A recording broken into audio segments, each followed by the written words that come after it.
Тя гледа и твоето дете. Боже, вие сте си харем? Харесва ли ти така харем да живееш? Аз нямам нищо против, нищо Нямаш не ми липсва. против като харем да си живеете? Нищо не ми липсва, жената ме уважава. Верно ли? Там се слуша моята дума и така. О, верно.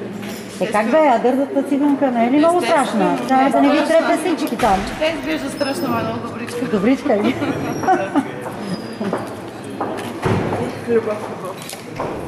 Любовта е сляпа.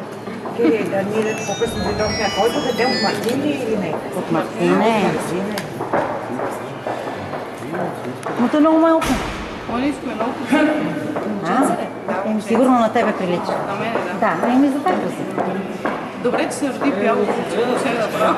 Верно ли? Ама ето и това си го мислила. Мисли го ви го гледа, ако е чисто. Бела и руса. Толкова ли няма други мажета с този секона? И любов. Любов. Айде сега, ти толкова си видела през живота си. Сигурно има и по-свестни от него. Като него няма. Такъв истински човек. Какво толкова те привлече той? Какво толкова ти те впечатли? Не лъжи се нищо, казва истината, много е състрадателен, чувствителен. Търпи ти занаята. Няма къде да бяга. Сега помощно да ми дава по 1000 лева на ден. Нека. Правилно. Аз му казах, че имам някакви цели в живота. До сега помагах на нашите, сега ще взема на сън един-два апартамента. Аз ще да те питам, ти заделила ли си пари да си вземеш ти жилище, да си независима? Ще направя всичко просто, което трябва сега. Даже имам оферти за чужбина и ще видим. А колко години работиш? 2009. 2009-та така, но не постоянно. Сега имам някъде по 3 години без прекъсване. Сега само като си била бременна? Си го изчакам. Гери, да те питам нещо. Според тебе трябва ли да има закон за проституцията? Да се узакони вашата дейност? Нека се узакони, ще плащаме данъци и пак ще работим. Да, и говоря. Не си ли по-съгласна да е така? Аз в Германия леглих там на улицата, идват специални екипчета, носите кафенци, презервативи, всичко ти носят. Но е законно. Да.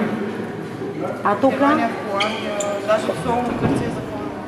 Тук някой притеснява ли те? Той Марти ти е защита на тебе, да? Това не се е налагало да ме защитава, защото аз съм коректен човек, нямам проблеми с клиентите.